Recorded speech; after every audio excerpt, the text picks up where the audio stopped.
All right, hello everybody, and welcome back to Health Economics.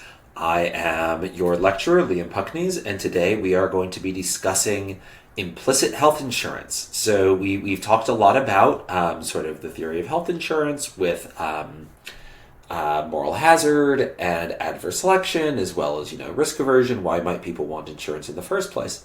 But now we're going to talk about why people might not want insurance. And specifically in the U.S., one of the things that makes the U.S. healthcare market so weird is that everybody actually has some health insurance.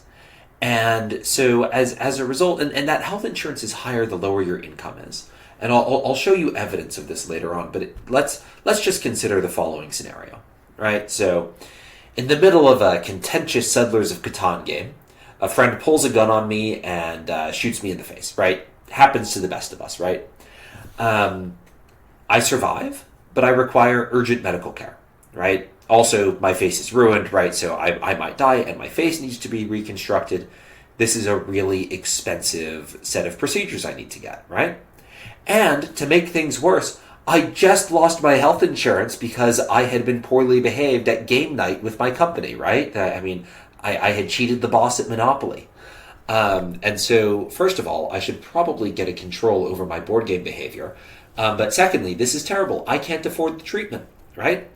So I've just been shot in the face. The doctors see me in the hospital, right? They come in and the nurse says, we know he doesn't have insurance and he can't pay. And they ask me if I can pay. I say, I can't pay. Are they going to let me die? Right? And then, well, the answer is no, they're not going to let me die. They're going to save my life. And then related to the answer to this question is, have you ever wondered why when you go to a hospital, your Tylenol costs $800 when it costs, a single pill of Tylenol costs, 20 cents if you get it at CVS or Walgreens? All of that will be answered in this lecture. So, first of all, let's define what implicit insurance is.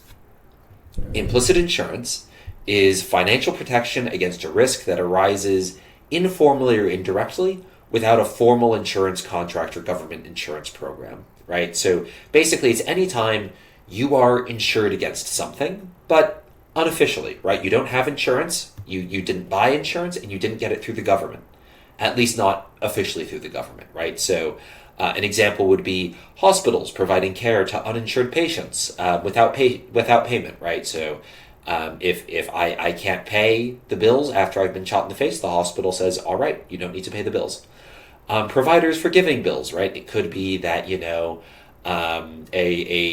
a small town doctor knows that, this maybe there's a single mother who can't afford care, and he's willing to provide some basic care for free to her as, just part of being in the community.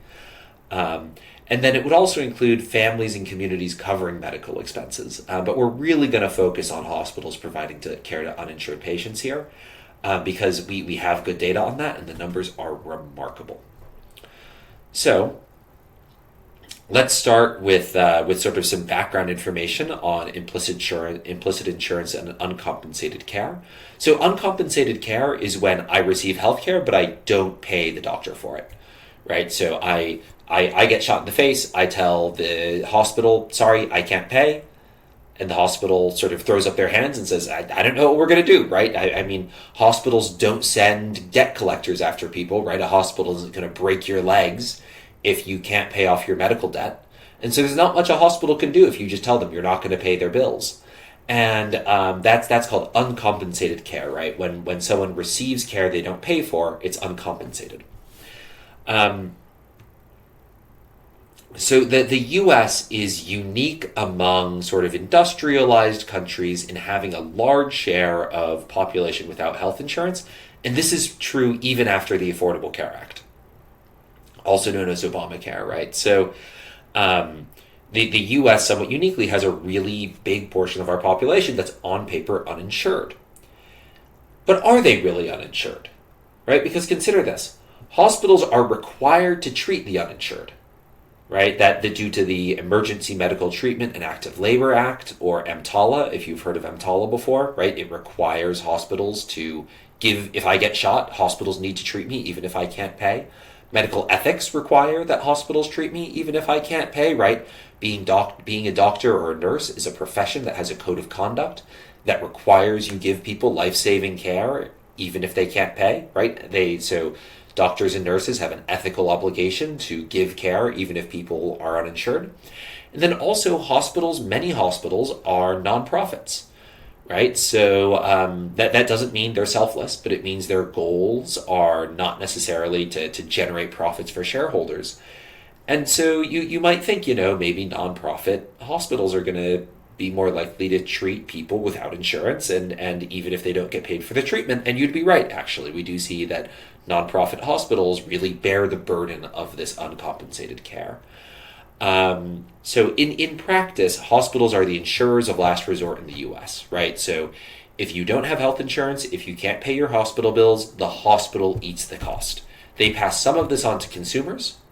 And so, right, like in case you're curious, when I go to the hospital and I get a Tylenol, and that's all they give me, it's $800. Why is that? Well, part of it is, a big part of that is they are the person who needs, like the guy who was shot in the room next to you, who doesn't have insurance, you're paying for his treatment in part, right? So the $800 Tylenol isn't really to pay for the Tylenol, it's to pay for the emergency care for the guy with the gunshot wound in the room next over. I went to college in the south side of Chicago, so this may color my particular experience with this, where basically if you showed up to the ER and you hadn't been shot, you would go and they would ask, have you been shot? And the answer was no. And fortunately, I suppose the answer for me was always no. And then they said, great, you can wait 8 hours or you can go home. And I eventually learned to either go home or go to Northwestern, which is on the north side of the city and has many fewer gunshot wounds and is much less stressed in terms of, many fewer people go to the ER there. So these uncompensated care costs are about 5% of a hospital's expenditures each year. And for the record, that's a lot. 5% of a hospital's expenditures is a lot of expenditures, right? Keep in mind how expensive it is to hire doctors, things like that. These are average to the, this is a really big cost. This is equal to the average hospital's operating margin, right? So this is a big enough cost that if you were operating at a profit, this can put you at a pretty substantial loss.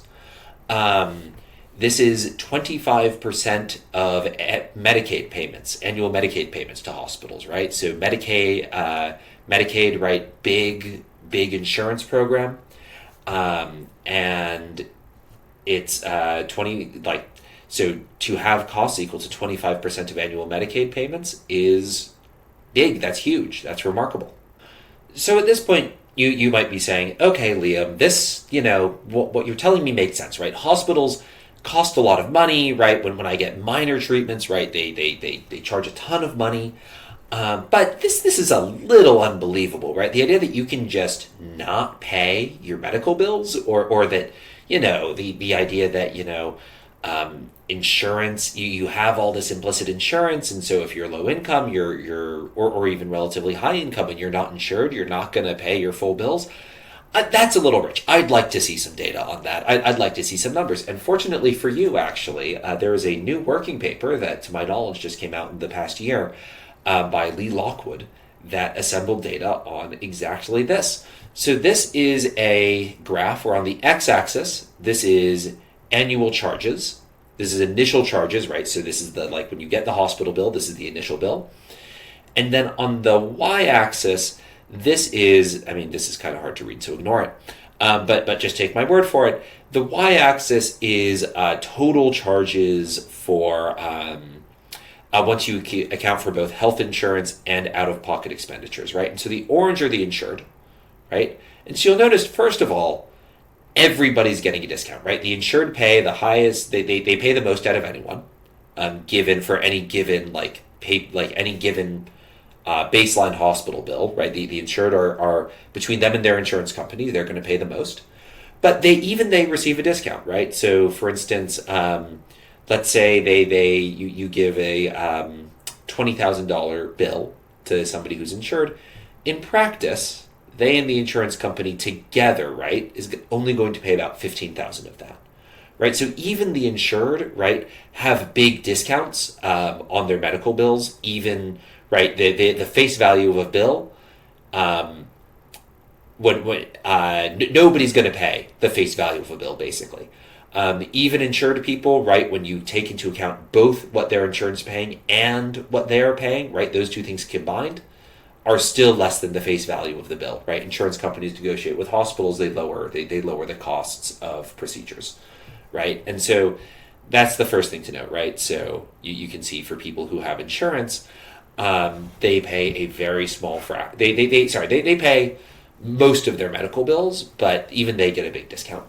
But you'll see there's a huge gap between how much people who have insurance are paying and how much people who don't have insurance are paying, right? And let's be clear, when I say people who have insurance, right, the y-axis here is total expenditures, right? So this is by both the health insurance company and the person. So that both this orange line reflects both payments by the insurance company and out-of-pocket payments. These three lines are for uninsured people. The green, the purple, and the blue line are for uninsured people, and they only reflect out-of-pocket spending because they don't have health insurance. So, first of all, let's look, and this is broken down by education. So first of all, let's look at the uninsured people with college degrees. Now, people with college degrees are typically doing pretty well in the U.S., right? You hear all this stuff about, college isn't as valuable as it used to be, and too many people are going to college. The best evidence we have suggests neither of those things are true. College is more valuable than it's ever been. Maybe something changed after the pandemic, but at least in as of 2019, it was more valuable than it's ever been. And those estimates, by the way, when you do causal studies, that actually you can get causal estimates of the effect of college on earnings as opposed to just correlational evidence of the effect of college on earnings. The causal effects are typically bigger than the correlational effects. And that's because the people who are typically, when you look at causal studies of people who go to college, you're comparing people who get scholarships versus people who don't. And the people who get scholarships, it turns out they have really high returns to college. And so basically sort of the people who are being kept out by lack of funds actually benefit more from college than the average person does. And so, the bottom line is, it's good you're getting a college degree. Chances are it will pay off many times over. But college graduates have pretty high income, even uninsured ones, as we'll see later. And you'll notice that they pay a very small fraction of their medical bills, right? So if you have a college degree, and you pay, you get hit with a $60,000 medical bill, you end up paying $8,000, right? So you're nearly right by the time you're getting a $60,000 medical bill, even though you don't have insurance and you're relatively wealthy, right? You go to college, you have a lot more money, you're pretty well off. You're effectively getting an 80 or 85% discount on your medical bills, right? That's crazy. And those numbers only go up when you look at the uninsured who have a high school degree, right? That's the purple line. And the uninsured who have less than a high school degree. That's the blue line, right? So if you have a high school degree and you face a $60,000 medical bill, you end up paying what, right? So $60,000, just draw the line over. You end up paying less than $5,000. Right, so that's a 95% discount, and then the numbers are a little weird with less than a high school degree, right? You're going to have small sample size problems over with these people here, but even then, right, you're still paying $5,000 if you get hit with the $60,000 medical bill, and you have less than a high school degree. On average, you're only going to pay $5,000 of that. Again, that's a huge discount, right? That's over a 90% discount. So if you go back to the lecture on moral hazard, you'll see that actually all these people who on paper don't have insurance clearly have some sort of secret insurance, right? There's something going on that's making it so they don't need to pay their medical bills, even though on paper they don't have insurance from a private company and they don't have insurance from the government, right? I want to emphasize these aren't people on Medicaid or Medicare or people with state insurance. No. These are people who have no insurance. And you can see that even though on paper they have no insurance, they're paying a tiny fraction of their overall medical bills. So another way of looking at this is looking at, we're going to look at sort of how much do you pay when you get hit with a catastrophic payment, right? This is when you get charges more than $20,000. This is looking at sort of this half of the graph from the previous slide. Well, let's say how much you and your insurance company together end up paying, right? And it's worth noting people who are uninsured, that's just them. For people who are insured, we're going to take the amount they pay plus the amount their insurance company pays. Well, let's start with the insured, right? This makes sense. When the insured get hit with a charge of over $20,000, they on average pay about $34,000, right? That makes sense, right? There's going to be some really expensive charges, right? They and their insurance companies together are going to pay roughly the cost of that charge, right? Which we see here, right? They get a bit of a discount, but not a big discount. They get 20% or something. But the uninsured, these numbers are kind of crazy, right? So the uninsured who have college degrees, right? If they get hit with a huge medical bill of more than $20,000, they on average only pay $7,000. Okay, that's crazy, right? Keep in mind, this is not exactly $20,000. This is more than $20,000. So some of these guys are getting hit with $20,000 bills. Some of these guys are getting hit with $60,000 bills, right? And the uninsured with a college degree or more, again, these are the wealthy uninsured, are only paying about $7,000 of that, right? And we see again with high school, they only pay about $5,000, and the people with less than high school education who don't have insurance, right, they only pay $4,500. So this is pretty strong evidence that if you're hit with a massive medical bill and you don't have insurance, you're not going to pay most of it. In fact, you do have insurance. You're still going to need to pay something, right? You don't have the implicit insurance we give people isn't full insurance, but it's substantial, right? This is at least, right? This is at least, from this graph, at least 25% off, right? For people with a high school degree or less. And that's assuming everybody who has a high school degree or less who gets hit with a health shock that costs at least, gets charged with a health bill of at least $20,000 is charged exactly $20,000. In practice, this is way more than than having insurance for 75% of your medical expenditures. So just to emphasize this again, right? So we're only going to look at the non-elderly here because the elderly are all on Medicare, and so they all have insurance. So we can see out-of-pocket expenditures here and total expenditures here. This data, by the way, in case you're curious, is from the medical expenditure panel, which is a panel study that looks at, people and how much they're spending on medical bills. So overall, the non-elderly spend, $1,500 out of pocket and about $10,000 in medical expenses total. If you divide, right, if you see the percent of their care that they're eligible for, that's OOP divided by TOT, or out of pocket divided by total, they end up paying about 16% of their medical bills, right? And that's by the way, that's excluding insurance. So insurance pays for a lot of that. Now, this lines up pretty much exactly with the non-elderly insured, right? So they actually end up paying, and interestingly, you'll notice here, the non-elderly insured pay more out of pocket than the non-elderly uninsured. Now, part of that's going to be due to moral hazard, and part of that's going to be due to adverse selection, but not all of it necessarily. And we can see here, right, so their total costs for the uninsured are lower than the total costs for the insured.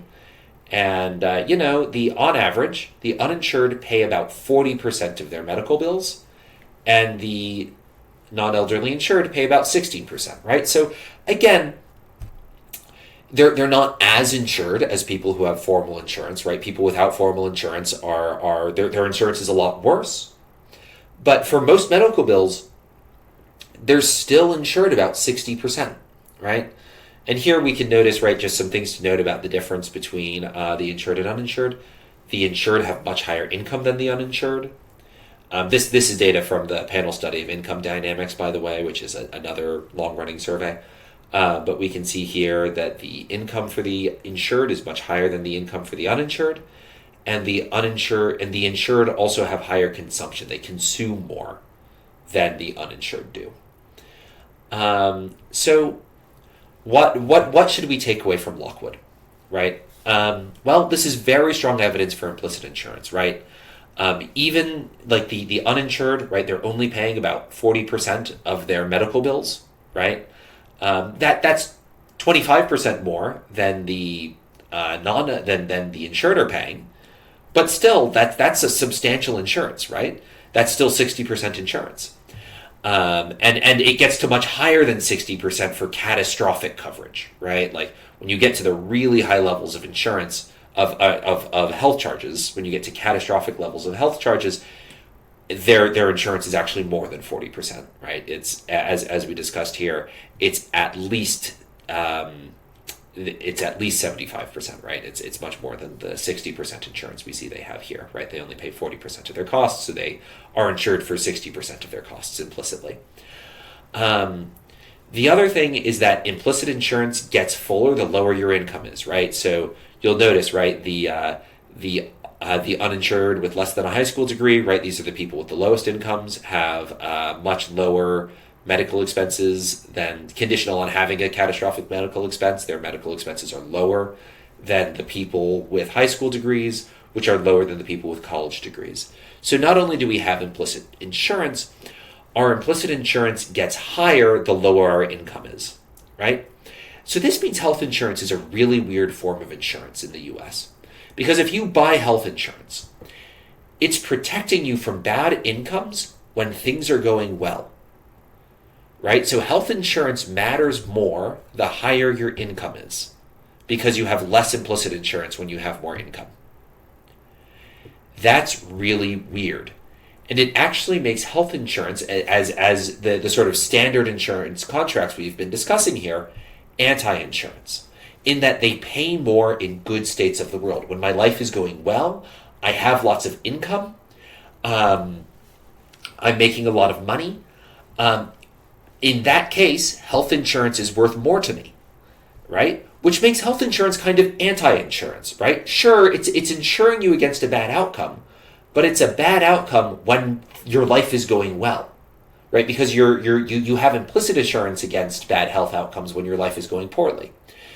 And so in some ways, health insurance in practice for people, especially for low-income people, is not actually an asset you would buy if you were risk-averse. Because if things are going well, if things aren't going well, you don't need it. You're already insured, right? If things are going poorly in your life, your income's low, you already have health insurance. And so effectively, you don't have formal health insurance, but you have effective health insurance. And so this is going to make health insurance almost anti-insurance, right? And so it's going to flip everything on its head. So if people are risk averse under the extreme version of this logic, if under a very extreme version of implicit insurance, they actually buy, the more risk averse you are, the less health insurance you buy, right? And so that's that. If you want an explanation for why, we'll get into the U.S. healthcare sector in particular in a few weeks. But if you're curious about one of the reasons why the U.S. healthcare sector functions, why the U.S. health insurance market, specifically the health insurance market, is so wonky and why it functions so poorly, implicit insurance plays a really big role into that.